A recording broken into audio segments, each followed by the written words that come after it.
भारत यात्रा के आज चौथे राज्य में हम लोग प्रवेश कर रहे हैं। 3 राज्यों पे मैं होकर आया हूँ, बीच में तबीयत खराब हुई तो थोड़े दिन यहाँ आ गया और आज इसी बहाने सोचा आपसे भी मुखातिब हूँ।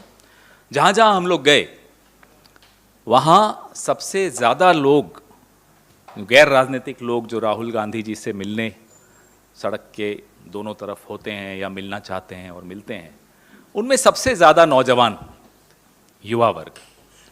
और जो बात भी करते हैं तो वो अपनी बात, अपना दुख, अपनी चिंताएं बताते हैं कि हमारे साथ बहुत बड़ा अन्याय हो रहा है।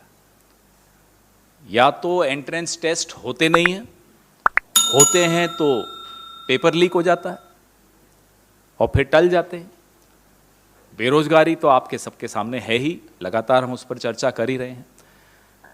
आज उन्हीं नौजवानों की आवाज आपके सामने मैं लाया हूं।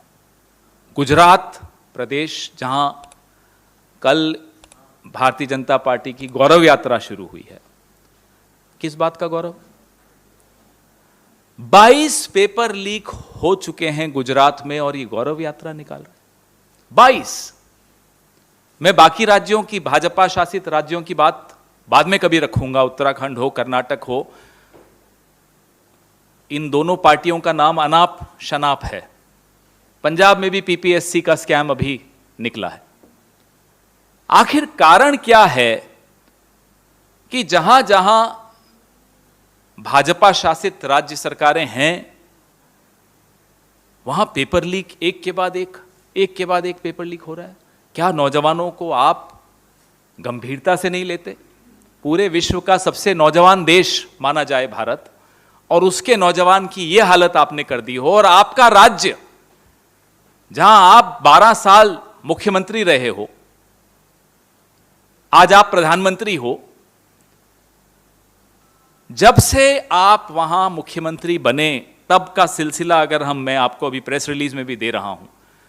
आपके बाद आनंदीबेन पटेल आई, उस वक्त कितने पेपर लीक हुए? विजय रूपानी जी आए, कितने पेपर लीक हुए? भूपेंद्र पटेल जी आए, हालत देखिए। अभी स्कूल के पेपर लीक होना, बीबीए के होना, पटवारी के होना, नायब तहसीलदार के होना, वन रक्षक के होना, समझ में तो नहीं आता, लेकिन हो रहा है। स्कूल तक के पेपर लीक हो रहे हैं और परीक्षाएं टल रही हैं। ये हालत है गुजरात के नौजवान की। भारतीय जनता पार्टी 27 साल से वहां सत्ता में है। अब बताइए किसका नाम लेंगे? नेहरू जी का लेंगे? 27 साल से तो कांग्रेस वहां है ही नहीं सत्ता में। 27 साल से आपकी सरकार रही है, उसमें से 12 साल नरेंद्र मोदी जी मुख्यमंत्री रहे हैं। आपने वहां क्या किया? अभी सौराष्ट्र यूनिवर्सिटी में बीबीए और बीकॉम का पेपर 13 अक्टूबर को निर्धारित हुआ था, लीक हो गया, टल गया। कितनी मेहनत जाती है एक परीक्षा की तैयारी करने में। माता पिता की एक निवेश होता है, इन्वेस्टमेंट होती है, समय की इन्वेस्टमेंट होती है, पैसे की इन्वेस्टमेंट होती है और भविष्य की प्लानिंग होती है। हम और आप भी जब स्कूल में पढ़ते थे, हमारी भी प्लानिंग होती थी कि भाई कॉलेज करेंगे, कॉलेज के बाद ये एंट्रेंस देंगे, फिर शादी करेंगे, फिर जिंदगी अपनी सेटल करेंगे।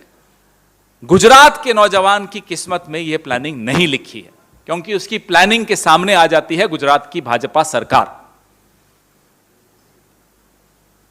आप सबसे यह गुजारिश है कि यह मुद्दा जात पात से दूर है, धर्म मजहब से दूर है, विचारधाराओं से अलग हटकर है।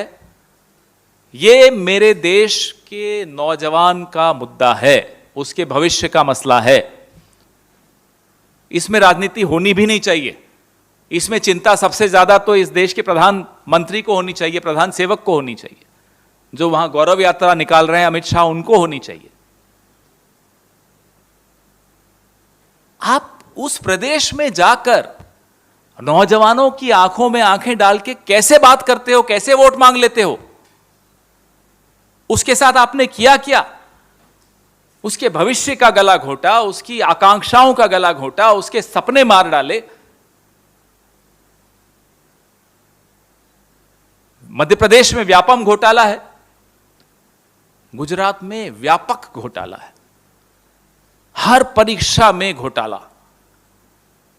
तो यह सवाल हम सबको एक आवाज में उठाना चाहिए, मीडिया को यह सवाल उठाना चाहिए कि आखिर कारण क्या है, और जो सरेआम मालूम है कि किसने धांधली की उसको प्रोटेक्शन दी जा रही है, उसको राजनीतिक संरक्षण दिया जा रहा है।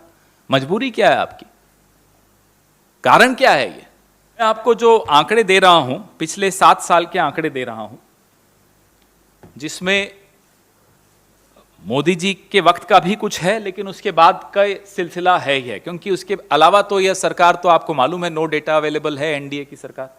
तो फिर भी अच्छा, आरटीआई का तो गला घोंटा ही हुआ है इन्होंने। फिर भी जो आंकड़े हम इकट्ठे करते हैं पब्लिक डोमेन में हैं। आप जैन जी गुजरात जाएंगे, अब मेरे को लगता है अभी गए भी होंगे चुनाव से पहले, अब चुनाव में भी जाएंगे। आप नौजवानों से बात करके देखिएगा, भूल जाइए कांग्रेस को, भूल जाइए भाजपा को और वो तीसरी पार्टी को, नौजवानों से पूछिएगा, वो आपको खुद लिस्ट दे देंगे। इतनी पीड़ा है, इतना रोष है, इतना गुस्सा है, इतनी हताशा है। मैंने सिलसिलेवार हर साल के निकाल के आपके इस प्रेस जो विनीत जी आपको देंगे प्रेस रिलीज, उसमें है ये 2014 थोड़े उससे पहले के हैं, लेकिन 14, 15, 16, 17, 18 और फिर इसके बाद तो खैर कोविड था तो लीक नहीं कर पाए क्योंकि एग्जाम ही नहीं हुए, 21 और अब ये 22। मुद्दा चुनाव का यह बनाना है, यह मुद्दा है। अगर यह मुद्दा चुनाव में नहीं उठेगा तो हम प्रदेश के नौजवान के साथ हम भी धोखा कर रहे होंगे, आप भी धोखा कर रहे होंगे, तो वो धोखा नहीं होना चाहिए।